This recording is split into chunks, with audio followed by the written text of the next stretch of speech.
And we're back. Welcome to the Informed Pregnancy and Parenting Podcast. What a break that was. I am your host, Dr. Elliot Berlin, and I'm joined for part 2 of Teresa Palmer together with Casey Bixby. So, you had a gorgeous birth with a scary moment, but then you had 2 tiny kids. Little men. How was that? And a stepkid. Oh, it was great. Those first 3 weeks, we were just in Adelaide. And the great thing about Adelaide is my husband has no friends there. We have like 2 or 3 friends. We're isolated on this big property. So it was just us. It was just this beautiful nesting period where we got to know our baby and got to really introduce Bodhi one-on-one with the baby because Isaac and my stepson, that adds in a whole other dynamic too. So it was just little Bodhi having to share his parents for the very first time, that just the both of us. And we just kind of worked out the kinks. We figured out tandem breastfeeding, what that looked like. No, I didn't stop until just recently. He's just past his 3rd birthday, we stopped. Oh, happy birthday. Happy birthday. So I tandem breastfed for 4 months. And so we got into that routine and we just kind of filled it out together. And it was such a beautiful, magical time. And it will just be one of my happiest life memories, I think, that period of being together. Well, now I'm curious. When did you stop because he was ready or because you were ready? Both. He probably would have kept going forever. We had talked about it a lot, and I knew that I didn't want to wean him right before the baby came because that would have been such a huge transition in and of itself, bringing a sibling in. But then on top of it, he's had to give up breastfeeding, and now this new little guy gets to start breastfeeding. I just knew that wasn't the right situation for our family. So I was going to try tandem breastfeeding until it felt like it was organically the right time to finish our breastfeeding journey. So that came around actually a few weeks before his 3rd birthday. I started to feel it. I was like, all right, I think this is time.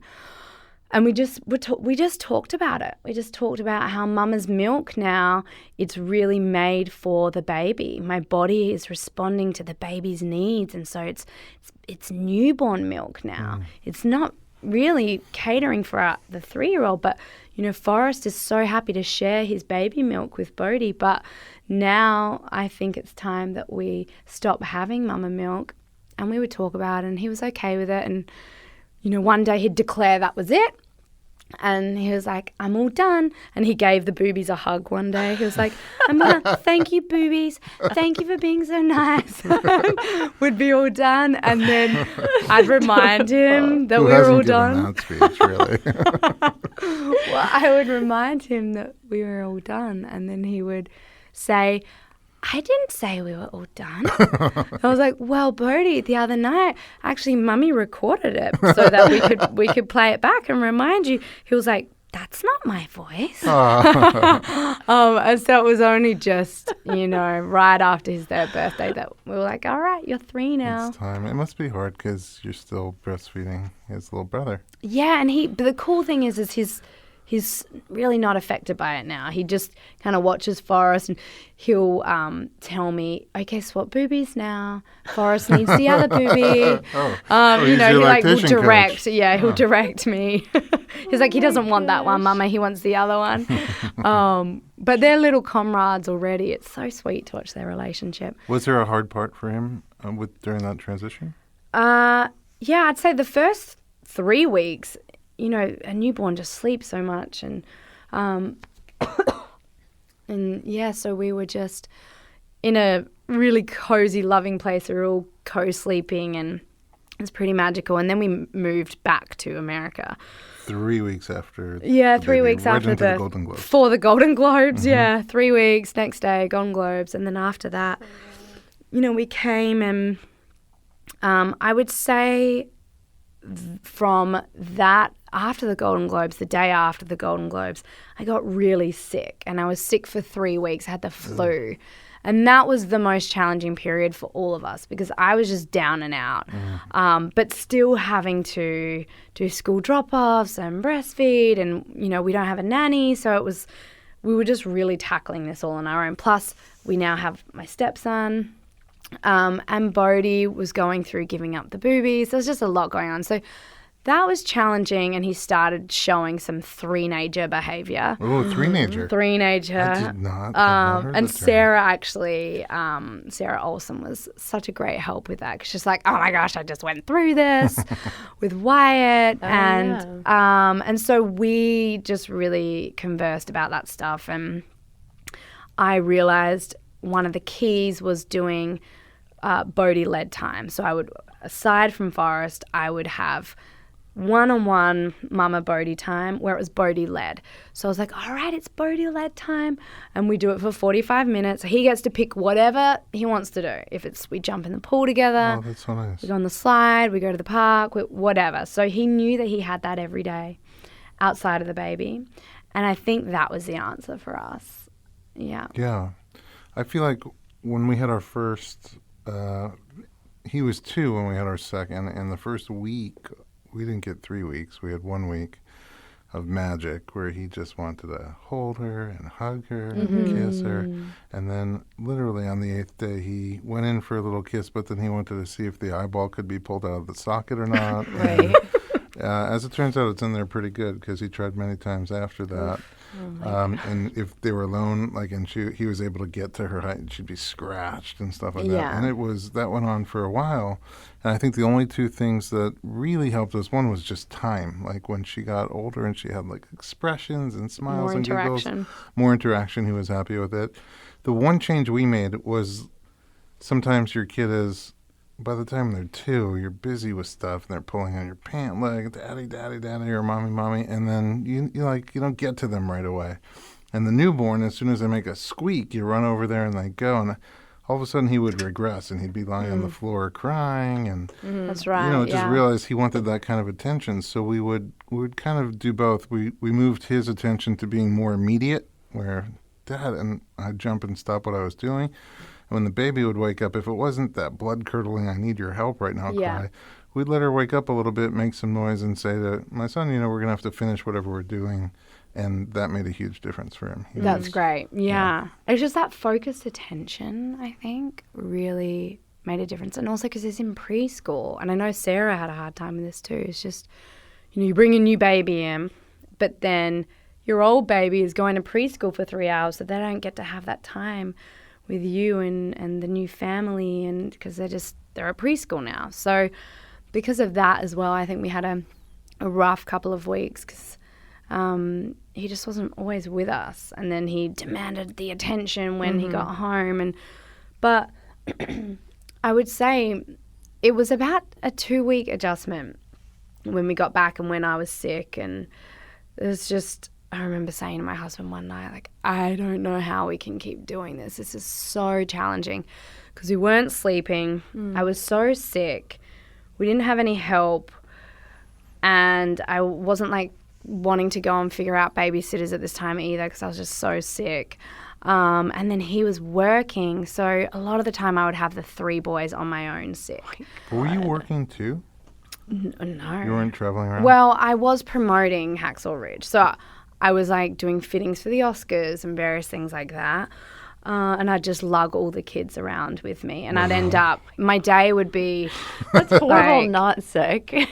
I know, I or was not just horrible, so but that's a lot not sick. Yeah, it With was the crazy, flu, dropping it's one off. Crazy. And then driving out to Pasadena, dropping Isaac off, and then coming back for Mummy and me, and then picking Isaac up, and then picking Bodhi up, and then, it was a tough few weeks. But once I had my health back, I was like, all right, I can do this. I just have to be more organized. It's so much logistics. You become and then my husband, it just kind of all coincided that I got better. He stopped working. I didn't have to promote the film anymore. And then we got in our flow. And now we've been in that flow since. That's and great. I've been loving it. You, Casey, you have a 3-nager I do. coming up. How's that going? Good. Yeah? I mean, No acting out, or? a little bit. Her tantrums, she lays on the floor all, face down. and just that's it. That's like, That's her tantrum? yeah. It's a pretty good tantrum. Yeah, it's not so we're really lucky. We'll see how it progresses What? as 3 looms ahead. But that's it's not but it's just her. She's queen of the castle. Totally. Yeah. Is it going to stay that way? Well, Yeah, if you I was gonna ask you some- that. somebody asked her, "Do you want a brother or sister?" She said, "No." Smart kid. She said it in front of a 6-week-old baby. So I was like, "You really mean it, dear. girl." Wow. Wow. That's so funny. The She queen knows has what she spoken. wants. The queen has Yeah. spoken. Yeah, You have questions for Teresa. I saw you jotted down there.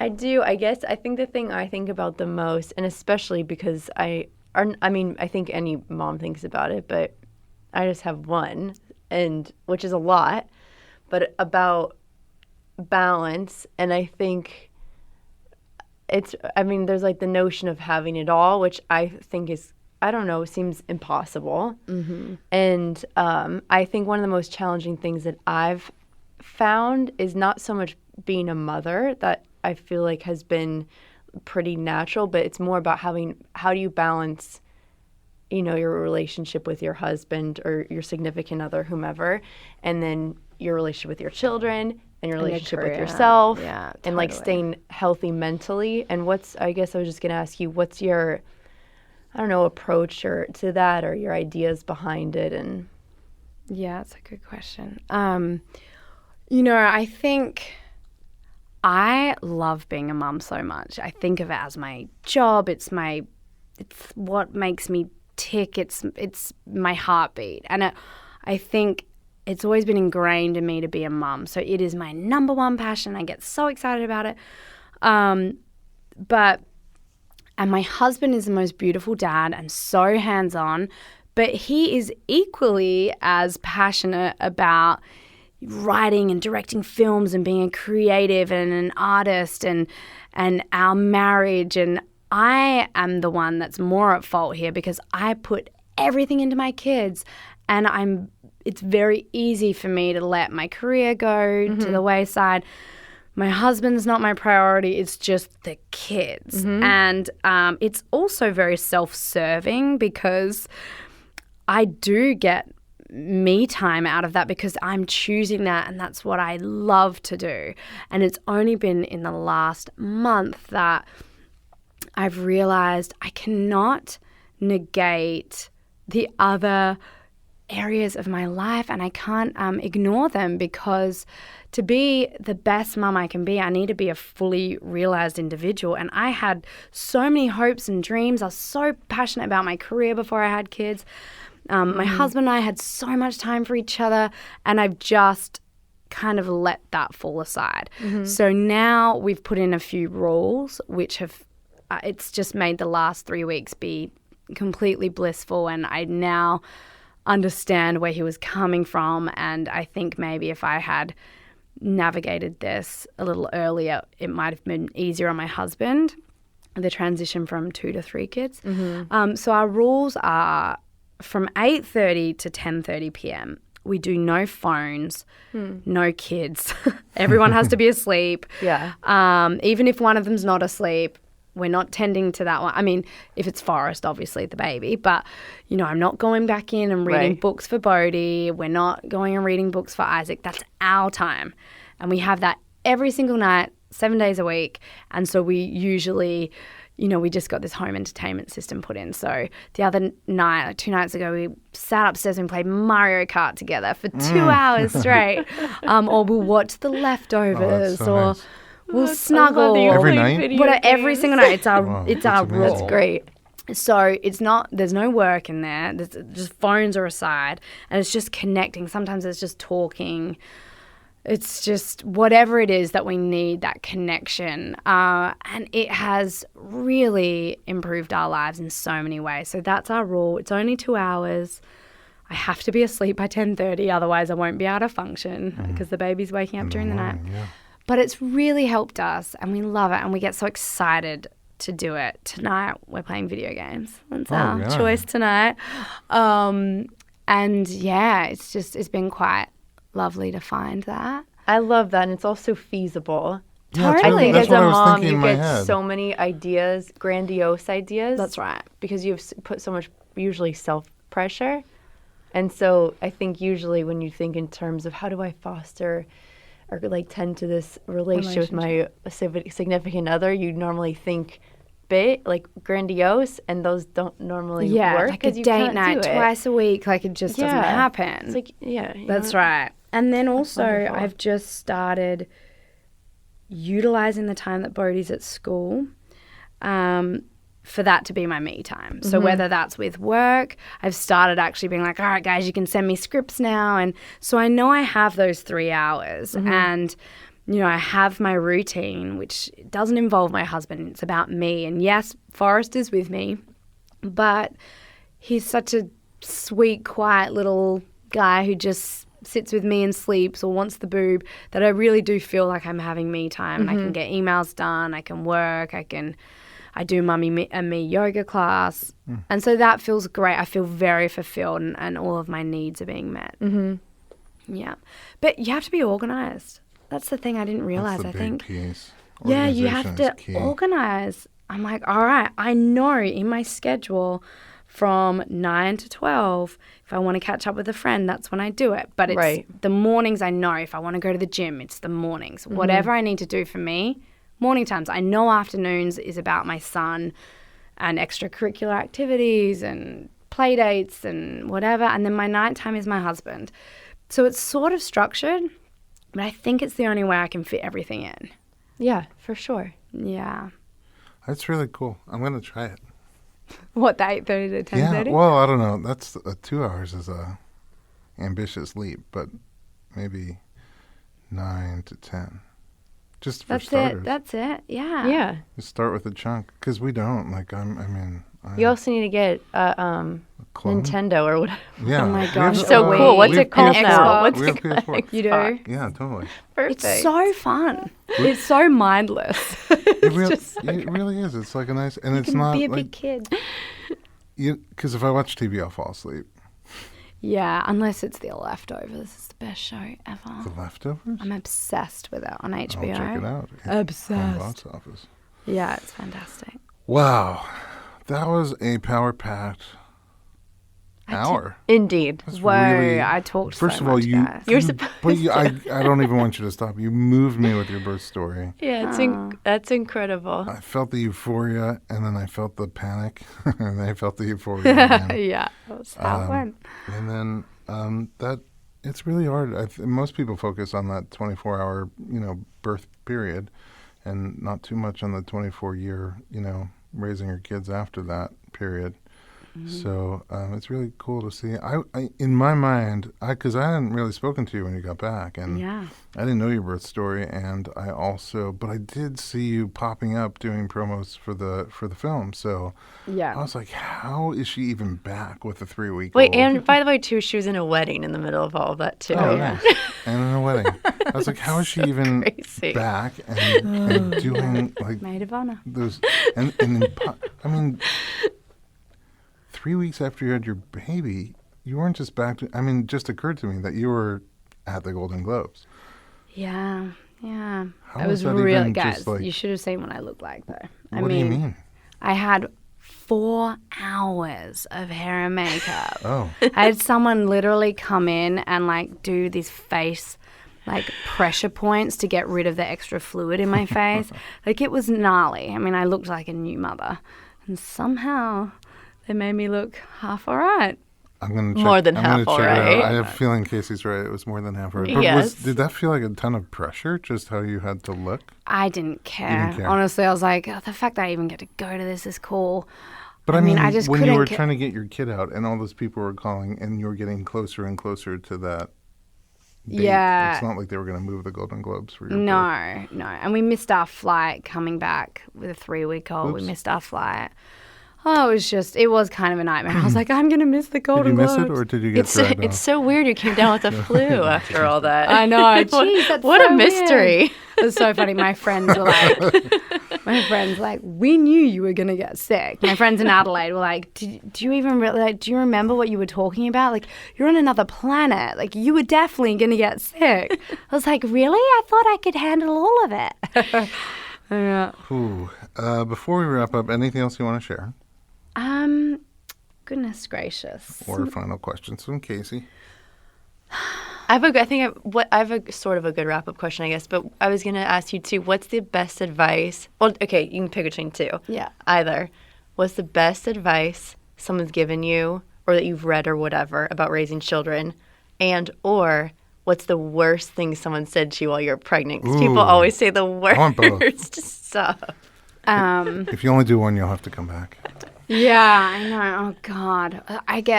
You should actually read on Your Zen Mama. Sarah Olson did a post about, it's called Stupid Shit People Say to Pregnant Women. And it's one of our most popular posts. It's hilarious. People actually wrote in their stories. I got the best piece of advice from another mama. I have no idea who she is. I met her in a park when I was pregnant with Bodhi, and she was the one that steered me into this really simple idea of meet their needs when the needs arise. And that has been the most helpful thing for us. We don't overschedule anything. We're in the moment, we meet the needs, and there's no more pressure. Right. So honestly, that has just saved us, I think, in terms of our parenting. It's so relaxed. It's so chill, and we just let ourselves off the hook. Do you have a mothering inspiration? Somebody who inspires you as a mom? So many people. All my friends, everyone's doing it in their own way. I have, Sarah. I watch the way Sarah is with her kids. She's so beautifully in tune with them, and she's so natural. And I love that, Sarah feels like it's okay to fuck up every now and then and not be so hard on herself. And it's one of my favorite things about her. It's so refreshing because I think mothers put so much pressure on themselves, and truly we're just trying our best, and every day is going to feel different and look different, and it's okay if they don't get to bed on time, and if you miss the bath, it's okay.